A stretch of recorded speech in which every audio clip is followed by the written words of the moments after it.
오늘 우리에게 주시는 말씀은 마태복음 10장 24절로 39절 말씀입니다. 우리 같이 교독으로 봉독하겠습니다.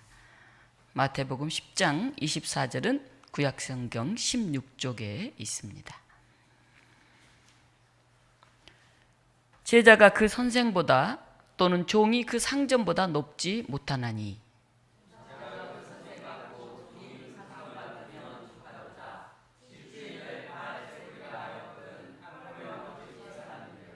그런즉 그들을 두려워하지 말라. 감추인 것이 드러나지 않을 것이 없고 숨은 것이 알려지지 않을 것이 없느니라.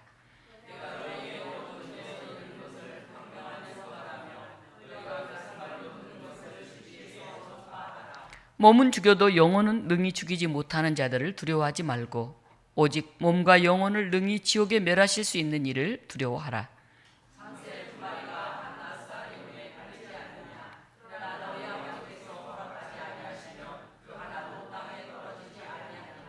너희에게는 머리털까지 다 세신 바 되었나니 누구든지 사람 앞에서 나를 시인하면 나도 하늘에 계신 내 아버지 앞에서 그를 시인할 것이요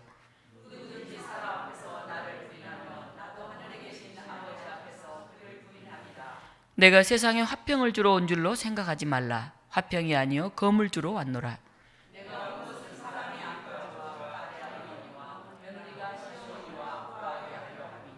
사람의 온수가 자기 집안 식구리라.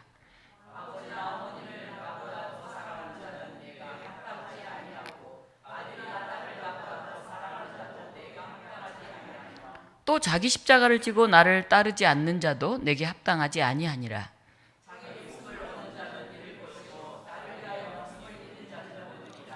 아멘. 오늘 이 본문을 가지고 진짜 두려워할 것이라고 하는 제목으로 말씀 증언합니다. 두려움은 인간의 본성적인 감정 중 하나입니다. 그래서 우리가 위험하다고 생각되는 상황이나 또 불확실한 것이나 미지의 것에 대한 불안, 공포 이런 것을 느끼는 감정입니다. 그래서 사실 두려우면 생존에 필요한 것이기도 합니다. 그러나 과도하게 느끼거나 현실과는 무관한 것으로 고통스럽게 받아들일 때도 있습니다. 사람들은 어떨 때 두려움을 느낄까요?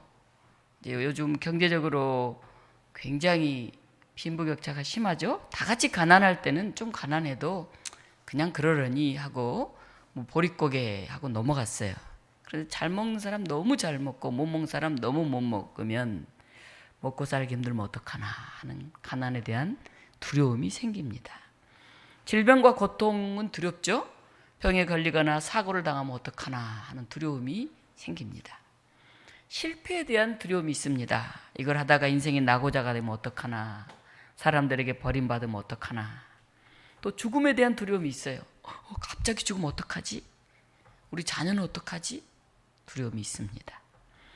또 최근에 사람들이 많이 마음속에 품게 된 두려움이 하나 있는데 거절당할까 봐, 버림받을까 봐 두려움이 있다고 합니다.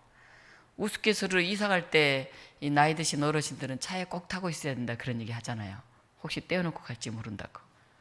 우리가 이제 거절당할까, 버림받을까 그런 두려움들이 있는 거죠. 아프리카에 사는 스프링벅이라고 하는 양들의 이야기입니다. 스프링벅 현상이라고 하는 이야기도 생겨났는데요. 한번 사진 한번 볼까요? 이 양들, 네, 아주 풀밭에서 편안하게 잘 풀을 먹는 것 같죠? 네, 다음 사진. 양들이 좀 많아졌는데 풀이 좀 없네요. 그렇죠? 더 메말라 보이네요. 다음 사진. 오, 막 날아가는 것처럼 뛰어가네요. 어디로 뛰어갈까요? 네, 다음 사진. 어마어마한 속도로 무지 많은 양들이 달리고 있습니다. 스프링벅은 아프리카에 사는 그런 영양입니다. 평소에는 작은 무리를 지어서 평화롭게 풀을 뜯습니다. 그런데 점점 무리가 커지면 이상한 습성이 생긴다고 합니다. 맨 마지막에 따라가는 양들은 뜯어먹을 풀이 점점 없어지는 거예요. 그러니까 뒤에 양들은 앞으로 막 나가려고 이렇게 막 밀치기를 하는 거죠. 그러면 앞에 양들은 어떻게 될까요? 더 빨리 막 앞으로 또 나간다고 그럽니다. 그러면 나중에는 이 무리가 커지면 커질수록 양들이 막 다 달려간다 그래요. 아까 봤죠? 막 하늘을 뛰어나르듯이 확 달려가는 모습들. 그래서 빠르게 달리게 되는데 한 번 뛰기 시작하면 스프링벅은 풀을 뜯어먹는 것도 잊어버리고 다른 양보다 앞서려고 막 서로 다 같이 달린다 그래요. 수천 마리가 떼를 지어서 성난 파도와 같이 산과 들을 넘어서 계속 뛰어간다고 그럽니다. 어마어마한 일이겠죠? 그런데 해안 절벽에 다다르면 가속도가 붙어가지고 확 멈추지를 못해가지고 전부 다 그냥 낭떠러지로 뛰어들어간다 그래요. 풀을 먹기 위해서 뛰었잖아요. 먹을 게 없어서. 그렇죠? 그래서 함께 뛰었잖아요. 나중에는 풀을 먹기 위해 뛰는 게 아니라 뛰기 위해 뛰는 거예요. 남들이 달리니까 이기기 위해서. 마치 오늘 우리 사회의 한 모습이 아닌가 하는 생각이 듭니다.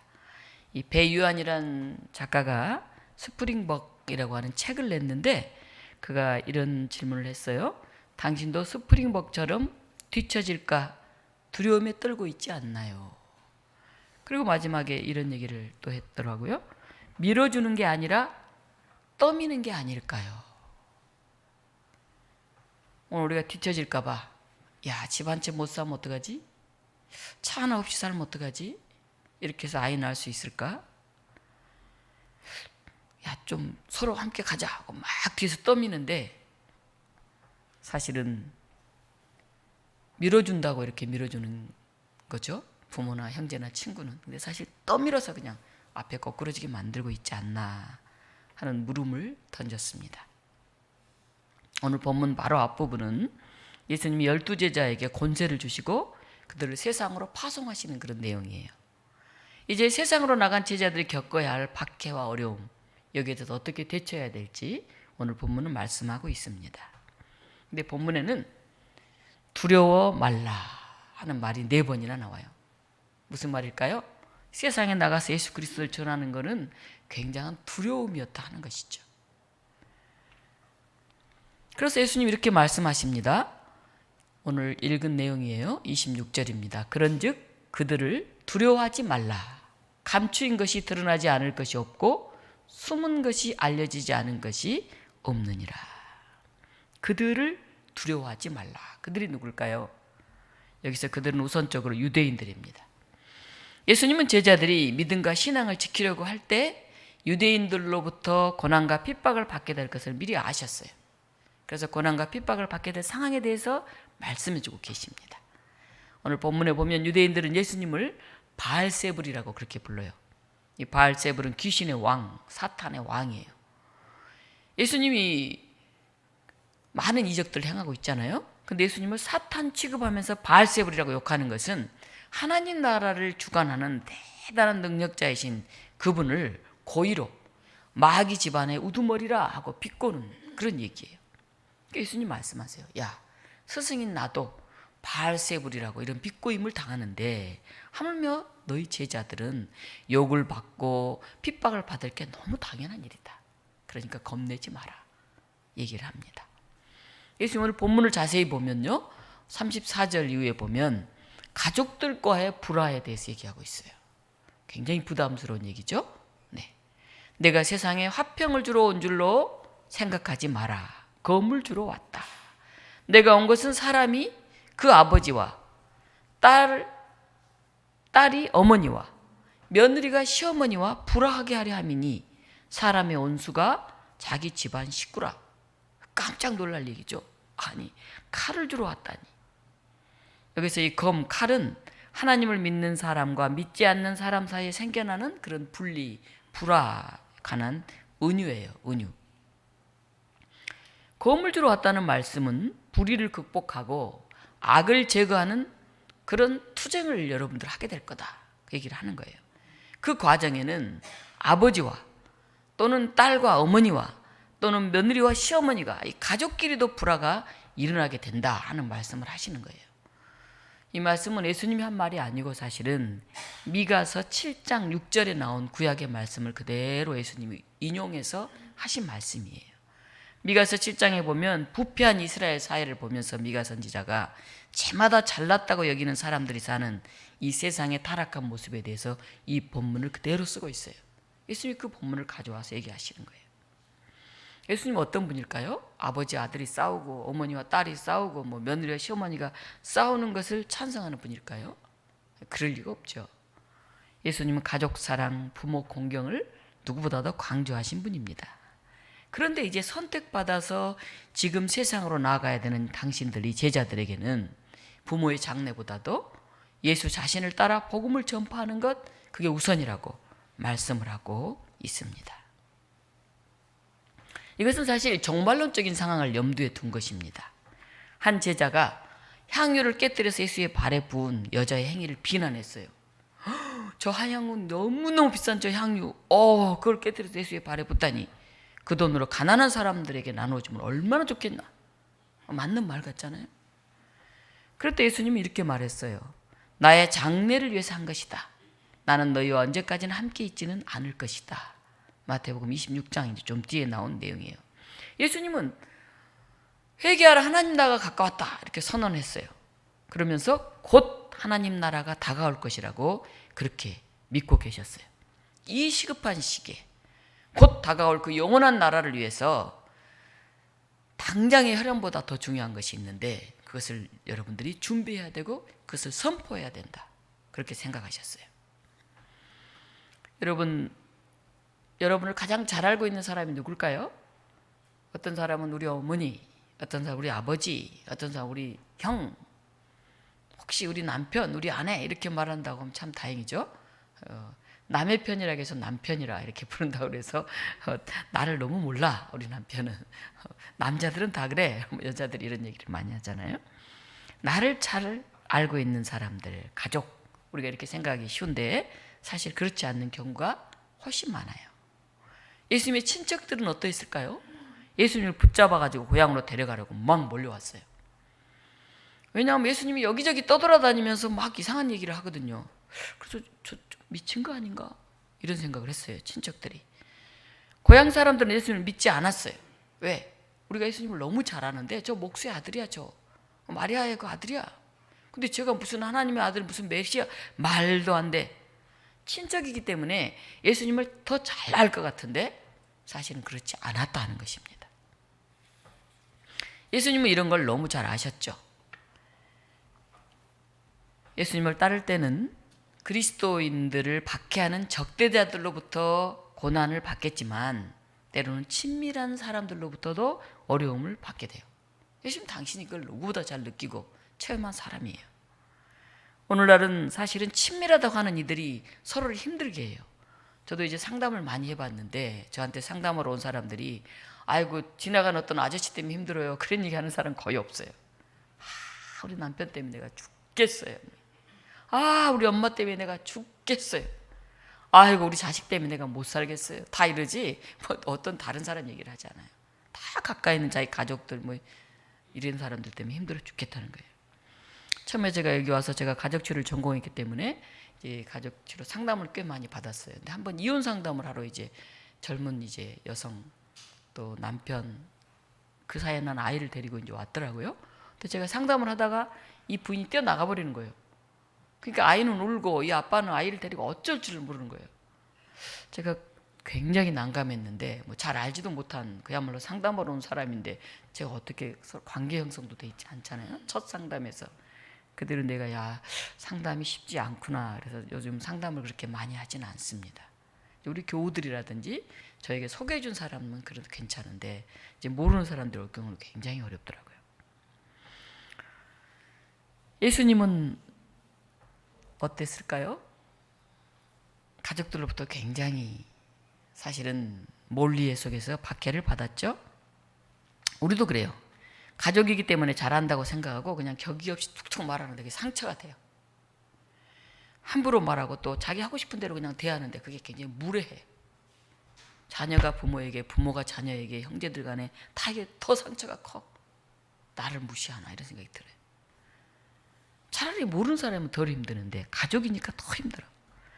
대부분 상처는 모르는 사람보다는 가까운 사람들에게서 더 많이 받는다 하는 것입니다. 예수님도 복음이 전파되는 곳에서 하나님 나라와 세상, 진리와 비진리, 신앙과 불신앙으로 쫙 갈라지는 현상들이 계속 생기고 있어요. 예수님의 복음이 거부당하는 곳에서는 분열이 일어나요. 뭐 그렇게 살라고 나 그렇게 못 살아. 지금 세상은 이런데 요즘도 그렇잖아요. 예수를 믿는다는 것은 마음으로 고백이지만은 마음으로만 고백할 수는 없잖아요. 하나님 나라의 가치관, 예수님이 사셨던 그 삶, 그걸 따라서 우리가 이 세상과 타협하지 않고 살아가야 되는 것이기 때문에 굉장히 어렵죠. 하나님이 세우시는 나라는 이 세상에 썩어진 것들을 그대로 둔 채 성립될 수가 없어요. 그래서 예수님이 이런 말씀을 하신 거예요. 세상에 평화를 주러 온 게 아니라 검을 주러 왔다. 하나님 나라 그 가치를 위해서는 이 긴박한 하나님 나라가 곧 다가올 이 시점에 있어서는 타협할 수 없다. 너희들이 그것만은 양보해서는 안 된다. 그 얘기를 하신 거예요. 제자 베드로는 검을 주러 왔다는 이 말씀을 비유가 아닌 실제 지침으로 받아들였던 것 같아요. 그래서 예수님이 잡으러 온 제사장의 종 말고를 그냥 귀를 칼로 쳐서 잘라버렸잖아요. 그러니까 예수님이 그렇게 하지 말라고 이 잘라진 귀를 다시 갖다 붙여줬다는 얘기가 성경에 나오잖아요. 우리 인간관계에서 오는 평화는 언제든지 불화와 적대감으로 변질될 수가 있어요. 사이좋은 부모 자녀가 나 안 본다 하고 안 보고 지내는 그런 가정들도 굉장히 많아요. 심지어는 신문에 최근에 보니까 이 몽둥이로 성적 떨어지면 막 두드려 패가지고 보셨어요, 여러분? 그래서 계속 성적이 떨어지니까 이제 가짜로 성적표를 계속 위조했는데 부모 상담이 잡힌 거예요. 이제 나는 맞아 죽었구나 이렇게 생각하고 어떻게 했어요? 아들이 어머니를 죽였어요. 너무나 끔찍한 일이잖아요. 그리고 몇 달간 같이 살았죠. 가족이 때로는 원수일 때가 있어요. 잘 되라고 잘하라고 한 건데 그게 큰 아픔과 상처로 다가온 경우가 너무나 많아요. 예수님은 그리스도인들은 하나님 나라, 예수님에 대한 충성, 그 가치, 그 삶을 영순히 둬야 한다. 그렇게 말씀하십니다. 예수님의 주권은 어느 곳, 어느 때, 어느 경우에서도 제한돼서는 안 된다. 근데 이렇게 살기란 참 어렵잖아요. 예수님처럼 사랑하고 어렵고 가난한 사람들을 섬기고 자기의 것들을 헌신하고 살아가는 것은 결코 쉽지 않아요. 심지어 베드로도 예수님은 나 잘 몰라요. 자기도 죽을까 봐서 부인했잖아요. 유다는 아예 예수님을 팔아 넘겼잖아요. 은전 30냥에. 또 다른 제자들 다 도망가 숨었잖아요. 이게 얼마나 어려운 길인지를 얘기해주고 있습니다.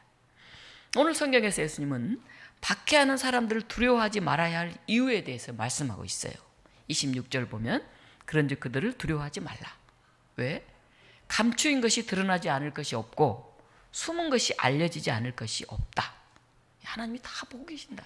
나를 뭐 귀신 우두머리니 바알세불이니 뭐 교회 왜 그렇게 다니느니 무슨 말을 다 해도 결국은 하나님의 사랑이 저 가정을 저렇게 변화시키는구나. 저 교회가 저 지역에서 저렇게 아름다운 역할을 하는구나. 하나님이 다 결국 알고 계시고 그게 다 드러날 거라는 거예요. 그리고 결국은 우리를 하늘의 별처럼 빛나는 존재가 되게 해주실 거라는 거예요. 그러니까 두려워하지 말라는 거예요. 오늘 성경에서 진짜 두려워할 것이 있다는 거예요. 두려워하지 말라가 3번 나오는데 두려워하라가 1번 나와요. 우리 28절 같이 한번 읽어볼까요? 네. 몸은 죽여도 영혼은 능히 죽이지 못하는 자들을 두려워하지 말고 오직 몸과 영혼을 능히 지옥에 멸하칠 수 있는 이를 두려워하라. 누굴까요? 몸과 영혼을 멸할 수 있는 사람. 네, 하나님이시죠. 하나님. 사람들은 아무것도 두려워하지 않고 살면 좋다고 생각해요. 그러나 두려움은 필요해요. 우리가 가지고 있는 본성이거든요. 어린아이들이 세상을 잘 모르기 때문에 때로는 겁이 없어요. 높은 곳에서 팍 뛰어내려요. 어떻게 될까요? 부모가 옆에 없으면 다리가 부러지든지 그러죠. 또 위험한 구덩이 같은 데도 꽉 달려가요. 뜨거운 막 물이 끓는데도 손을 팍 대요. 그런데 이제 나이가 들고 인지 능력이 생기면 겁도 생기고 두려움도 저거 대면 손 대 이런 걸 좀씩 알게 되죠. 그래서 무엇인가를 무서워하고 거부하고 피하려는 감정은 생물이 느끼는 가장 원초적인 감정 중에 하나예요. 그러니까 여러분들이 난 두려움이 하나도 없어야 돼. 이렇게 두렵지? 내가 문제야? 아니에요. 우리는 누구나 인간이면 가지고 있는 그런 두려움이 우리에게 있어요. 때로는 삶을 위해서 필요하기도 해요. 근데 두려움은 불안하고는 다르죠. 불안은 어떤 불쾌감, 뭐 막연한 어떤 것들, 대상이 없이 나타나는 그런 불쾌한 정서들, 이게 포함되어 있어요. 더 그는 신체적이나 정신적으로 위험해 이렇게 느끼는 공포하고는 또 달라요. 그래서 불안감이 계속 마음에 나타나고 이게 통제할 수 없을 때 우리가 불안장애라고 그래요. 불안장애. 그거는 좋지 않죠. 불안. 우리나라 인구의 25%가 불안장애를 겪고 있는다고 해요. 이 불안장애가 심해지면 어떻게 될까요? 우울증을 동반하는 경우가 많죠. 제가 초기 여기서 상담했을 때 제일 많이 오는 증세가 하나가 우울증이더라고요. 두 번째가 알코올릭이에요. 알코올릭. 이 산동네에 어려운 사람들이 많아서. 그다음에 그 나중에 이제 몇 년 뒤에 되니까 공황장애가 또 그렇게 많이 오더라고요. 공황장애는 뭐 연예인들이나 경나했더니 뭐 나이 드신 60대 어르신도 오고 또 30대 정도 된 여성이 또 한번 찾아온 적이 있습니다. 제가 공황장애는 뭐 전문가가 아니어서 제가 우울증까지는 상담을 할 수 있지만 공황장애는 제가 상담하기 어렵습니다 하고 이제 소개를 해줬더니 다 안 가더라고요. 거기까지를. 그래서 공황장애가 이렇게 많구나 하는 것을 제가 또 알게 됐습니다. 우리도 아무것도 두려워하지 않고 살면 좋을 것처럼 생각하다가도 우리 마음속에 막 다가오는 두려움, 불안, 뭐 우울 이런 것 때문에 스프링벅이라는 양들처럼 자기도 모르는 사이에 막 집단적으로 죽음을 향해서 내다름질치고 있지는 않는지, 그러면서 겁내고 무서워하고 힘들게 살아가고 있지 않는지 생각해 보았으면 좋겠습니다. 우리는 이 세속 권력의 한계를 꿰뚫어 봐야 돼요. 세상을 두려워하지 말고 우리의 몸과 영혼을 주관하는 하나님을 두려워해야 돼요.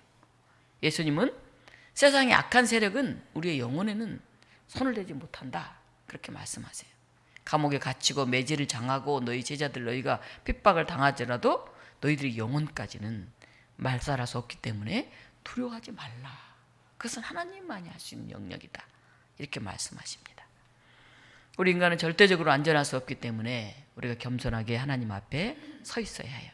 내가 모든 걸 할 수 있다 뭐 이런 전능감도 좋지만은 사실 우리는 절대자이신 창조주신 하나님 앞에 늘 두려워해야 돼요.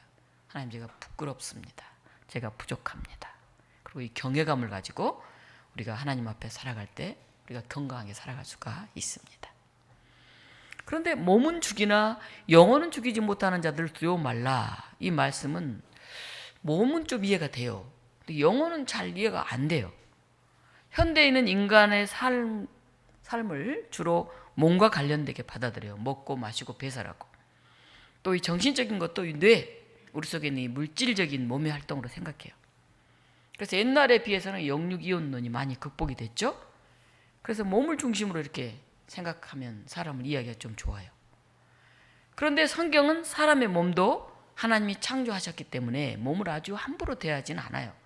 옛날에 고대나 그런 시대에는 막 몸을 함부로 대하면서 영혼만 거룩한 걸 생각했는데 성경은 그렇게 하지 않습니다.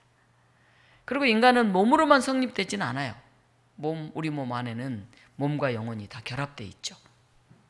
영혼은 몸이 손상된다고 해서 멸절되지 않는 인간의 그 어떤 하나님이 후 하고 불어넣으신 고유한 숨결이 우리 안에 있어요. 근데 그게 어떤 거냐? 과학자들도 완전하게는 얘기하기가 어렵습니다.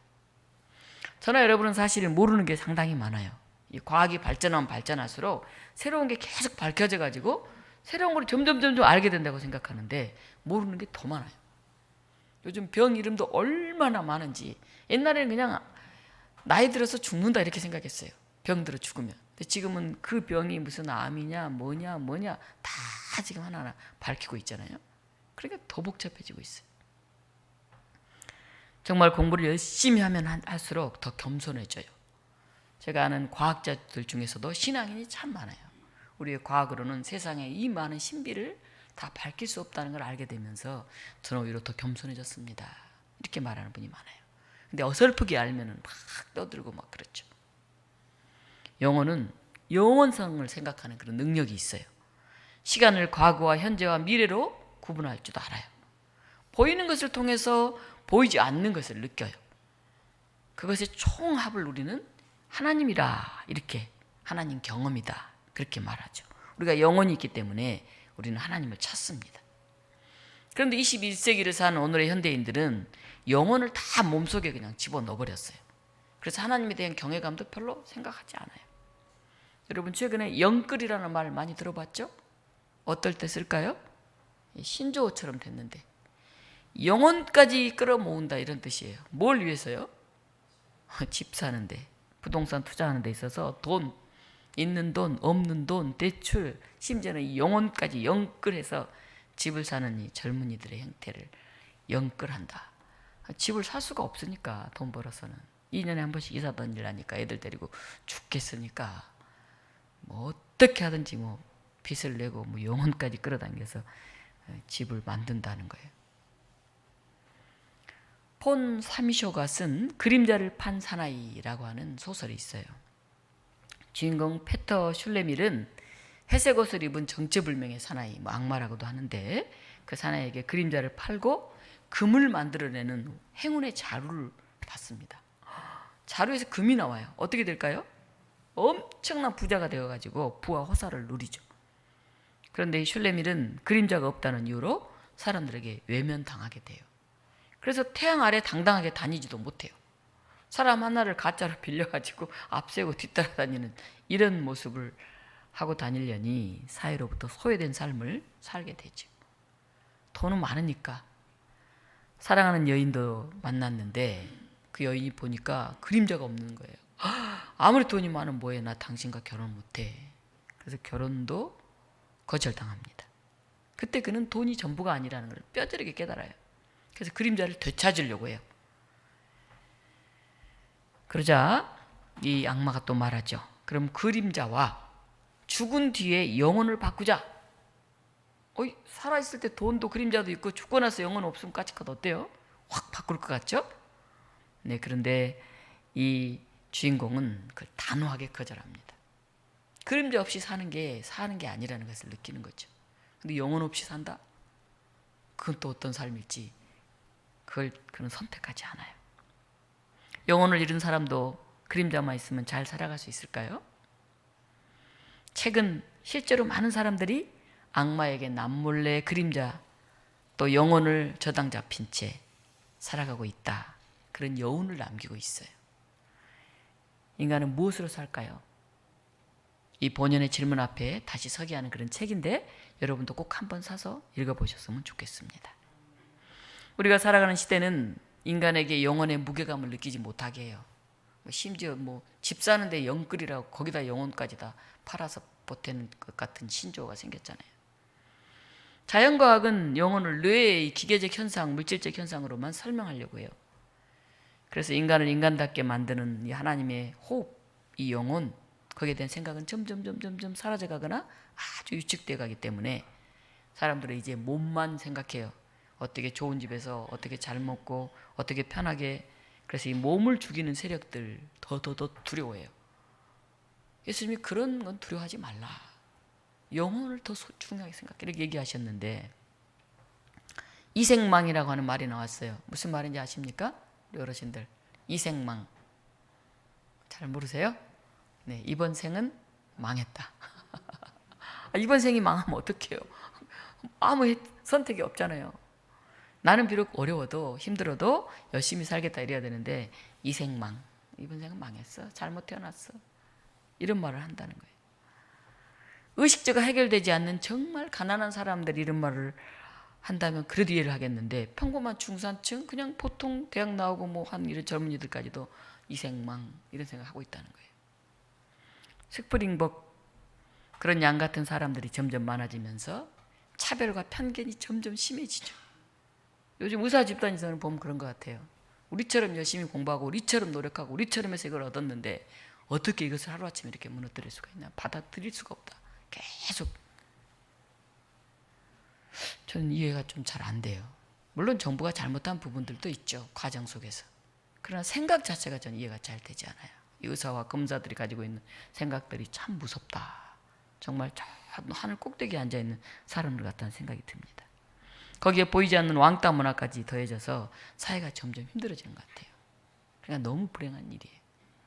성경은 몸은 죽여도 영혼은 능히 죽이지 못하는 자들을 두려워 말고 오직 몸과 영혼을 지옥에 멸하실 수 있는 일을 두려워하라. 그렇게 말씀하고 있습니다. 우리를 위축시키는 이생망, 영끌 이런 시대 정신 가운데서 예수 그리스도, 하나님의 나라, 그 사랑, 그 가치, 그 공동체 그것을 추구하며 살아가는 사람들은 점점점 소수가 되어가는 것 같아요. 교회도 좀 줄고 있고요. 젊은이들이 교회 많이 안 나가죠. 살기 힘들어서 그러기도 하겠지만 그냥 편하게 대충 사는 게 좋은 거죠. 주어진 조건이나 시대 정신이 우리의 운명과 우리의 신앙을 결정하는 것은 아니에요. 좋은 조건에서도 삶의 수준이 크게 떨어지는 사람도 있고, 나쁜 조건에서도 복된 인생과 고품격의 인생을 살아가는 그런 사람들이 있잖아요. 필리핀 같은 데가 훨씬 우리보다 행복지수가 높잖아요. 우리나라 다 불행하잖아요. 막 앞을 향해 달리는 이 스프링복 양 같아요. 이런 뜻에서 예수님은 하나님과 결속하는 삶을 말씀하십니다. 어떻게 해야 몸은 죽여도 영혼은 죽이지 못하는 자를 두려워하지 않으려면 어떻게 해야 할까요? 네, 하나님께 가까이 가야 되죠. 하나님은 마음에 들지 않는 사람은 지옥으로 보낸다는 유업이 아니에요. 하나님만이 우리를 지킬 수 있다는 뜻이에요. 그 뒤에 나오는 29절부터 31절 우리 같이 봉독하겠습니다. 참새 2마리가 한 아사리온에 팔리지 않느냐? 그러나 너희 아버지께서 허락하지 아니하시면 그 하나도 땅에 떨어지지 아니하리라. 너희에게는 머리털까지 다 세신 바 되었나니 두려워하지 말라. 너희는 많은 참새보다 귀하니라. 아멘. 우리를 불안하게 하는 것은 상황이 아니라 상황을 바라보는 시각입니다. 데이비드 킹은 이렇게 말했어요. 현재에 집중할 때는 한 번도 불안한 적이 없었다. 불안이 스며들 때는 항상 다가올 일을 생각하거나 지난 일을 반추할 때였다. 예수님 말씀으로 오늘 설교를 마칩니다. 내일 일을 위하여 염려하지 말라. 내일 일은 내일이 염려할 것이요 한날의 괴로움은 그날로 족하니라. 아멘. 우리 같이 잠깐 기도하겠는데요. 하나님, 우리의 마음에 두려움이 있습니다. 건강한 두려움이 아니라 다가오지 않는 미래를 두려워하고 타인과 비교하면서 불안해하고 근심하고 걱정하는 우리들의 삶이 있습니다. 하나님, 세상을 두려워하고 이생망을 얘기하고 영끌을 얘기하는 이런 시대 속에서도 하나님 나라와 그의 의를 얘기할 수 있게 하시고 그 사랑, 그 놀라운 주님의 비전을 우리가 간직하게 하여 주시옵소서. 이 시간 우리 함께 기도하시겠습니다. 하나님, 기도합니다. 사회가 어둡습니다. 우리 교우들 간에도 가난한 이들이 있습니다. 몸이 아픈 이들이 있습니다. 하나님, 어찌해야 할 수 없는 우리 암담한 헌실들도 있습니다. 하온 하나님, 우리가 눈을 뜨게 하시고 하나님 나라를 바라보게 하시고 세상을 바라보며 주눅들지 않게 하여 주시옵소서.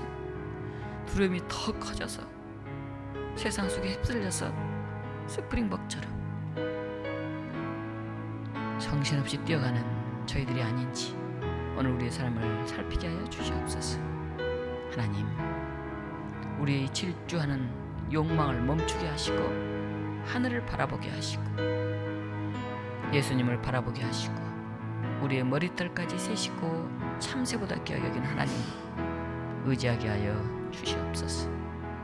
오늘 다가오셔서 우리를 붙드시고 축복하시고 역사하여 주시옵소서. 함께하여 주시옵소서. 예수 그리스도 이름으로 기도합나이다. 아멘. 생명의 하나님, 감사합니다. 모두가 욕망을 향해 질주해가는 이 시대 속에서도 하늘을 바라볼 수 있게 하신 것을 감사드립니다.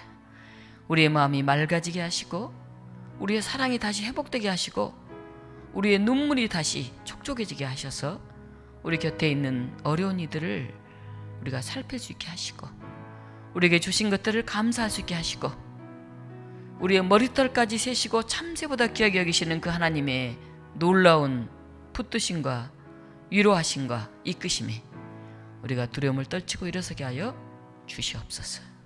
오늘도 병상에 있는 우리 남은 사랑하는 아들을 위해서 기도합니다. 윤덕성 권사님 위해서 기도합니다. 박장호 집사님 위해서 기도합니다. 우리의 연약한 자녀들을 위해서 기도합니다. 하나님 함께 하셔서 우리에게 하늘의 놀라운 소망과 기쁨으로 채워 주시옵소서. 예수 그리스도 이름으로 기도하옵나이다. 아멘.